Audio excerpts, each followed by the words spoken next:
everybody can say hi to YouTube while we're waiting for the milkathon to begin, you know? By the way, Twitch drops are happening. The patch for fixing the client so that you can actually enable Twitch drops is going out now. It'll be up in 2 hours, assuming that they're on time. It's starting in 2 minutes or whatever. They're saying 2 hours after the patch starts, so 5:45 p.m. Twitch drops start in, well, 4 hours and 20 minutes as of the recording of this video anyway. But we have the patch that's going out is going to add the Twitch button to connect your account to Twitch in the menus. So that'll be all set up. It looks like they did a bunch of bug fixes in the meantime for like crashes and issues like loading UI and stuff. There's also the introduction of a battle pass with this patch, I guess. So we'll look at what they have to say about that. So the schedule for the Adventurer Rank Season Early Access Season 6 has been revealed. So this is Adventurer Rank is AP.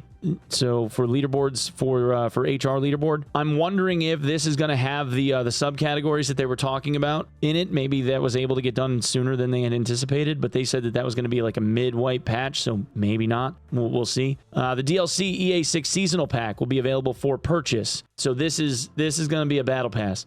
Please visit the official Dark and Darker website or check it out on Steam. So new feature added, Post Express. So this is the system that they're going to be delivering the drop stuff through. It's an in-game mail is what it sounds like. The mail service in Dark and Darker is live. Welcome delivery at the Expressman after the patch and experience new feature through the Twitch Drops campaign 2 starting this weekend. So this makes it sound like they're implementing like an in-game like mail system so that if you have, you know, certain cosmetic rewards or something that are getting delivered to you, or this will open up a lot of opportunity for them for like code redemptions and stuff so that like certain things will get delivered to you like through in-game mail. A lot of games do this, obviously. So, you know, whatever. Optimizations, performance improvements, change Sork's levitation in adventure mode to now be self-cast. So you could levitate your friends and fellow adventurers in adventure mode. So they've gotten rid of that. Increased Wendigo Frozen Heart drop rate. So this is huge. In HR right now, if you go to HR and adventure around, you cannot fight Lich, Warlord, or GK in High Roller because they don't spawn. In HR, you have to summon them.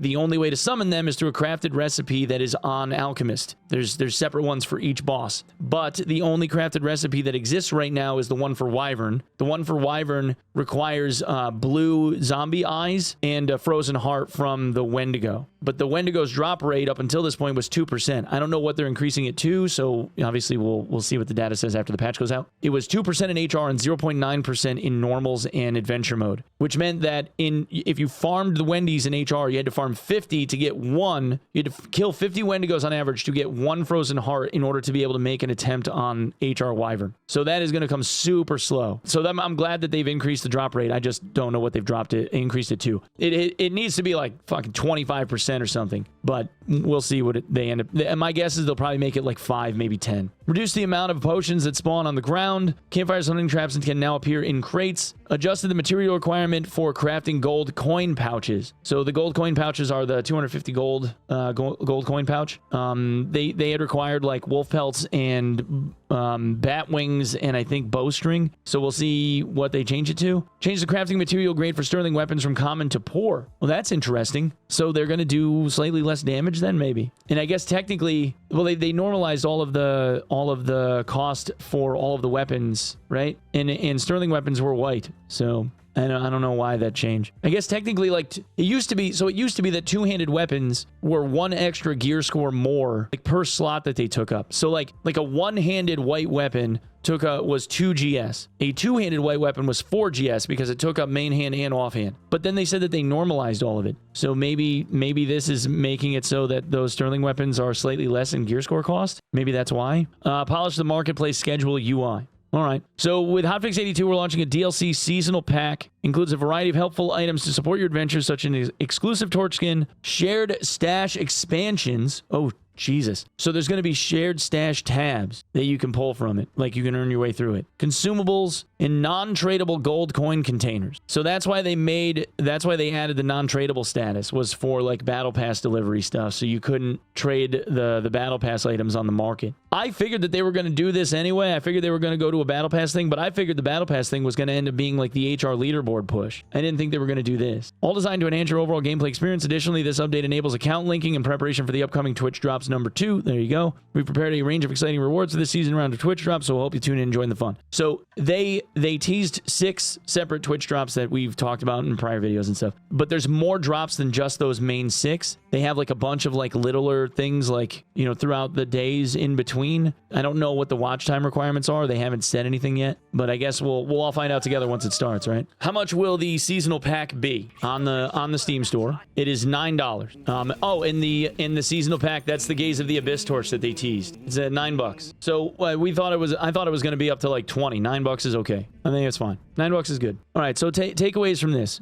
okay? The Frozen Heart drop rate, W. Depending on like any increase in the drop rate is a W. But I don't know if it's going to be high enough to like really matter to people that are like trying to learn how to fight the Frost Wyvern, you know? You guys that already know how to beat them, it's just like, all right, well, I'm just going to go, you know, I'll get my hearts, and they're going to be annoyed that they won't be able to get like their 15th artifact this week. But for the rest of the people that are just trying to like figure it out and learn it, it's going to like, I don't know if this is going to really, whatever they increase it to, I don't know if it's going to be enough. Historically, when it comes to drop rate stuff, Iron Mace has been very restrictive. We've seen like the chocolate chip muffin and stuff is like once in a lifetime. You know, it's like 1 in 5,000 drop rate or some shit. So with this being 2% on HR, if they bumped it, it's probably going up to like 5, you know? Which means you got to kill 20 Wendigos to get a Frozen Heart, which is way better than having to kill 50. Don't get me wrong, but it's still like multiple trips into Ice Abyss before you can get enough. Right now, with not having access to the market, it's multiple trips to the Ice Abyss to get enough materials to be able to make like 1 key. I'm assuming that the gold coin pouches were made cheaper to craft, which again is good. Campfires showing up in crates again is good. Like that's dub, because obviously people need to find those for like that very first quest for woodsman or whatever. This thing with the battle pass though, they've got to be careful. Like they absolutely need to have continuing monetization, right? Like I don't see any problem with, like, that's just how gaming is now, right? I mean, like if we're being honest, like that's just how gaming works. People that make live service games, they have to figure out ways of continuing monetization so that they can you know, afford to keep paying like Amazon web hosting for all of the server usage that they're getting, right? Like that makes sense. We knew that they were going to do something. They had to, because you can't just do it on like ongoing game sales. That's not typically how live service games work. You find like your core player base, and then you know you have ongoing monetization from your core player base. It just is what it is. So they got cosmetic shops, and then you know they're basically doing what League and Dota and everybody else fucking does, which is like you have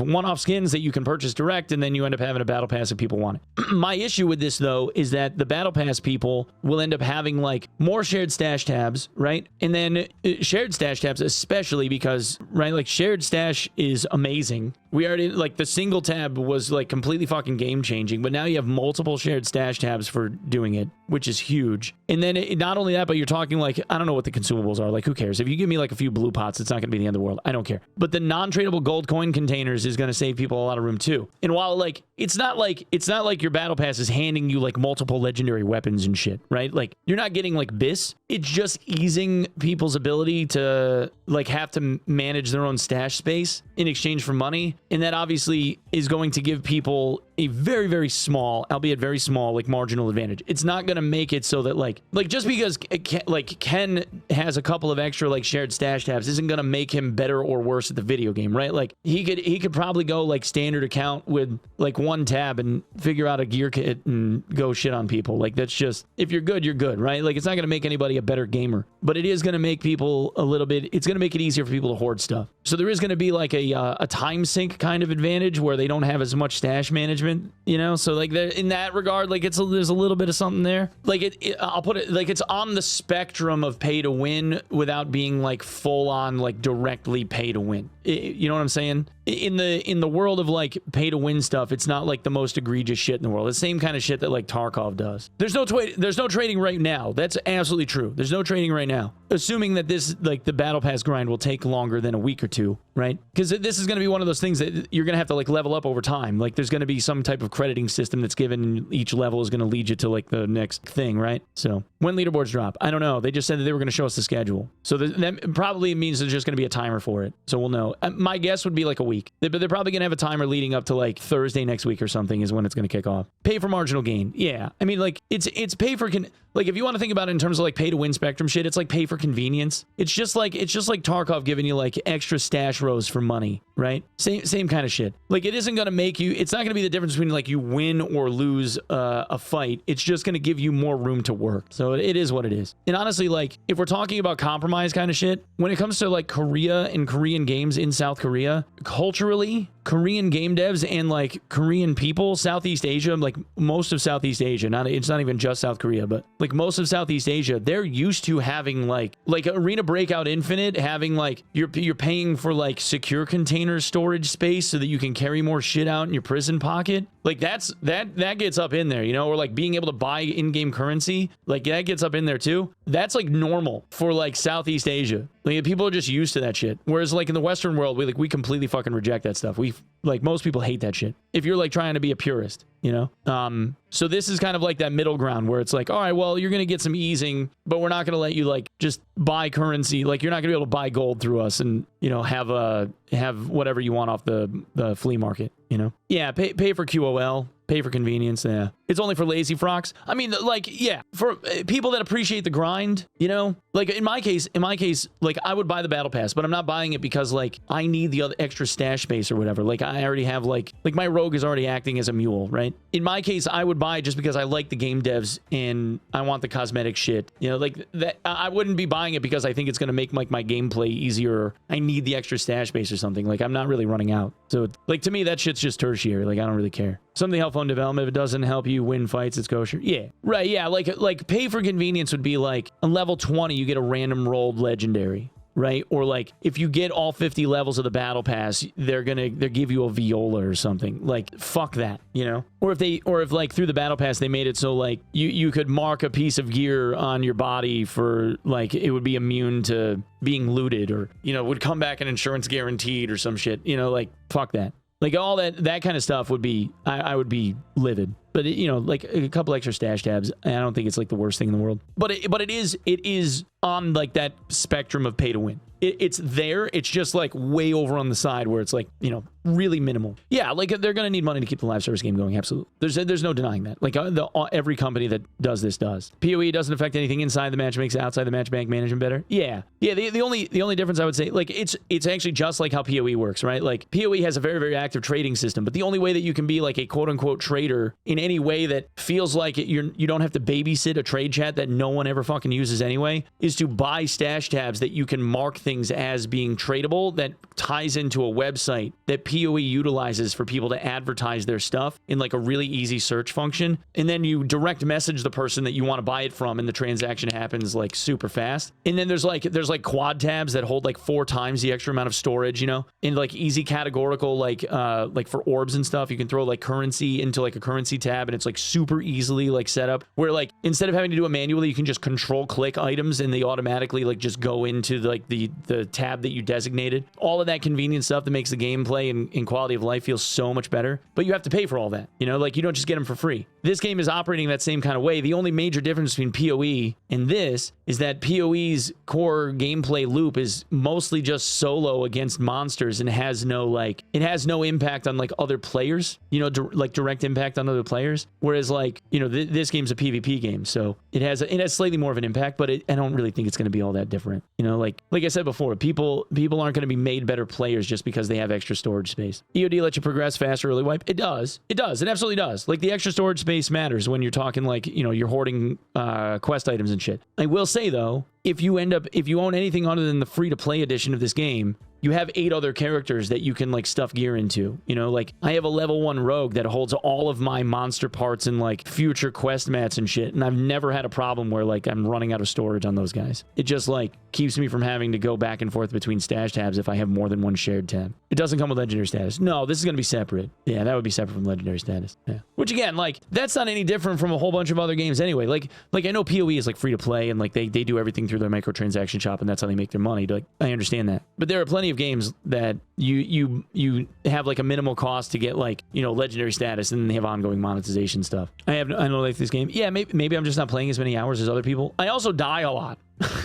Like, I'd probably lose as much gear as I gain, you know, and then late into the wipe, I end up having like a bunch of cash. But yeah, I tend to die a lot. Like exalted status. Yeah, I guess. Yeah. Free to play should get 2 characters. I mean, I don't mind the free to play guys, you know. The way that I look at it is from like ongoing monetization standpoint, right? Like if you're trying to, if you're a game company or you're a consumer of a video game, right? I've said this like many times. I'm about like the dollar per hour value standard. Like if I spend $15 on a game, like some indie game, I want 15 hours of entertainment, you know, which is why I wouldn't buy like Senua's Sacrifice, like 2, the second one, because that game was like 4 hours long, but they wanted like 60 or 70 bucks for it when it came out. And I didn't see value in that for like the cinematic experience of it. Like I didn't see value in that.